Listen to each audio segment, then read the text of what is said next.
10th grade, 70%. 12th grade, 65%. At the same time, all my friends are scoring well above 80, 85%, and some are scoring well above 90, 95%. Important exams. And here I am, scoring 70 and 65. Some of the friends got through the medical school.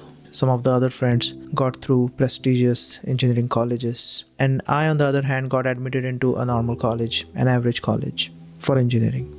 I remember one of the friends taunting me, making fun of me, sarcastically saying, "Oh, you got such good grades, you'll get admission anywhere." I'm like, yeah, right. You know what I'm going through, but I just took it. I always wished good for my friends. It has been 25 years and there are certain things that don't hurt anymore, but the memories remain. When they scored such good marks in their exams, I was very happy for them. But at the same time, I was not sure what is happening with me. First year engineering, I flunked in Maths 1. Second year engineering, I flunked in Maths 3. I hated trigonometry. I had no idea why it was being taught. I did not understand at that time, and I still don't understand after 25 years. I used to ride with my friend to a college. We used to have a motorcycle. We used to ride together, and I remember parking my motorcycle at my house, and my dad was there, and I told my dad, well, actually I was asked about my result of the second year, and I told my dad, yeah, I flunked in Maths 3, and I still remember the disappointment in his eyes. My dad was a meritorious student during his time. He was an exceptional student, a hard worker, top of his class always. He was one of the toppers in the district as well, so he was that good. And here I am, disappointing him throughout my academic years. He used to take me to his friends, and surprisingly, all of his friends and colleagues and all their kids were academically really, really good. And my parents used to take me to their friend's place so that I will get maybe a little influenced. And here I was more into a sports kind of kid. I used to love playing sports. I used to excel at that. But nobody takes those qualities seriously. It's all about studies. When you are a student, all your reputation, all your character, everything is based on your grades. If you are scoring good grades, you are a good kid. If you are not, then you are not looked at very fondly. You don't get the respect of the toppers of the class. And in adulthood, it is judged by how much money you have. That's how it is. At least that's how it was back then, long time ago.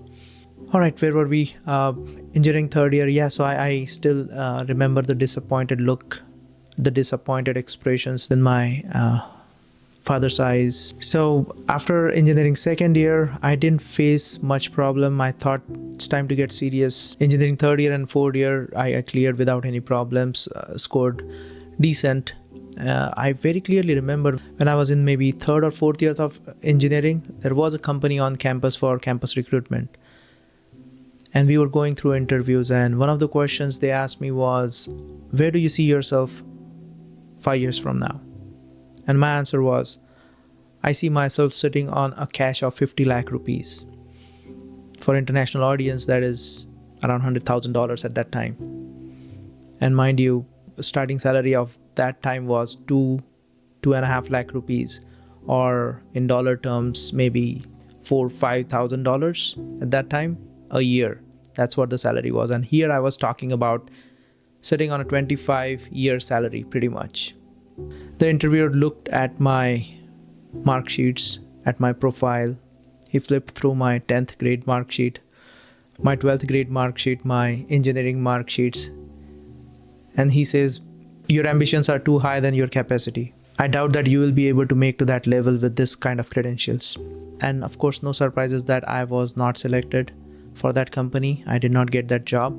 That 50 lakh rupees was a bold statement.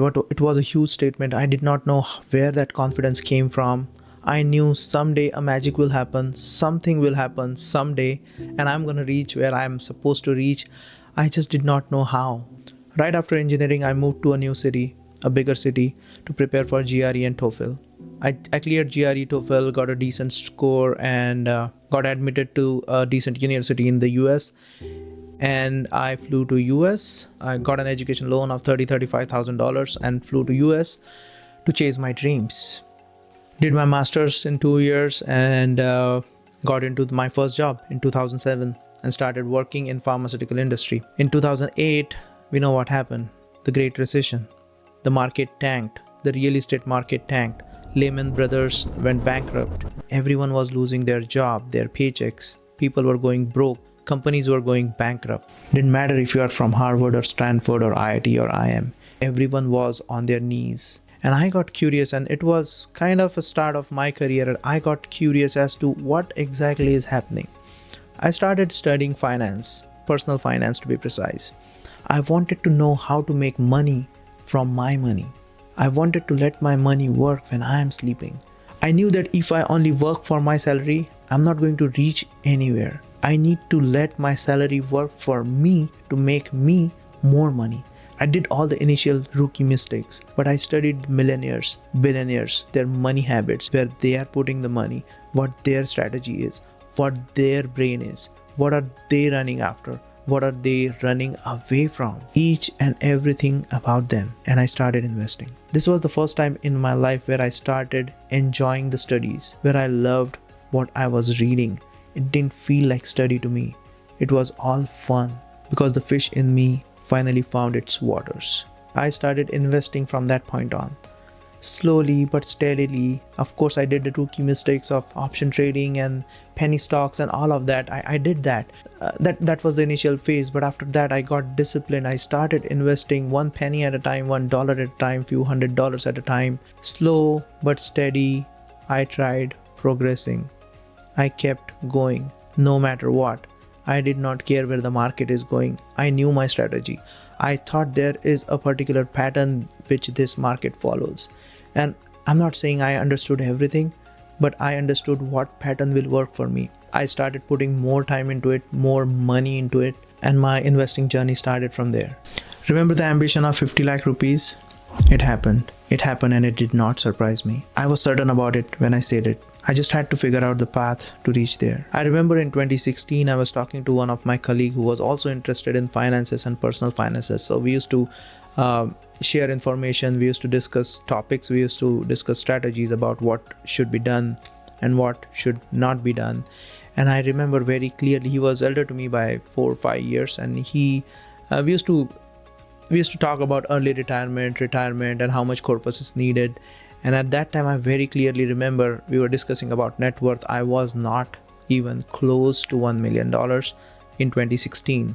Fast forward today, I just didn't hit that number. I far exceeded it. But more importantly, I proved myself and to all the average students out there that success isn't just about grades. These mark sheets and grades couldn't put me in jail. They weren't the 100% of what I had to offer. I sure didn't do anything great in the first innings of my life, the student life. But the second innings, I feel like I completely owned it. I reached exactly where I wanted to. Good grades are means to good money, but I reached money flunking my way through my first innings. For me, money wasn't the ultimate goal. It was a tool. Money meant freedom, and I have that now. It was just my way of proving to myself that I can achieve what I aim for. And for all the average students out there, don't kill your dreams. Don't worry if you are not getting the grade. Your time will come, but you will have to get up and identify who you are. If you are a fish, find your water. If you are a bird, take that leap of faith and take that first initial jump. And when the opportunity knocks on your door, grab the opportunity with both hands. But first, figure out who you are and then back yourself. Don't fall back. Keep at it, keep working at it, keep grinding. I lost my dad last year. I remember whenever he used to visit me here or whenever I used to visit back home in India, he used to introduce me to all his friends. He used to introduce me with all his acquaintances, and I could see that pride in his eyes. The change of expression in his eyes from that disappointment to pride. That's success to me. I reached financial independence at the age of 41, not because I was academically smartest, but I figured out how money really works. You don't need to ace trigonometry to master financial freedom. If you have an ambition and if you are an average student, don't kill it just because you don't fit the formula created by the society. Yes, initially I was lazy, but I knew when to wake up. I knew when to put relentless efforts. I knew when to stay disciplined and chase my ambitions. Don't let anyone tell you you cannot, because you can. Be smart and find that purpose where work will not feel like work. At that time, you won't be lazy and you will be able to achieve everything what you have aimed for. If you like this video, please subscribe and share with someone who think they are average and they cannot do X, Y, and Z. Yes, you can. Your fired friend Sushant, signing off.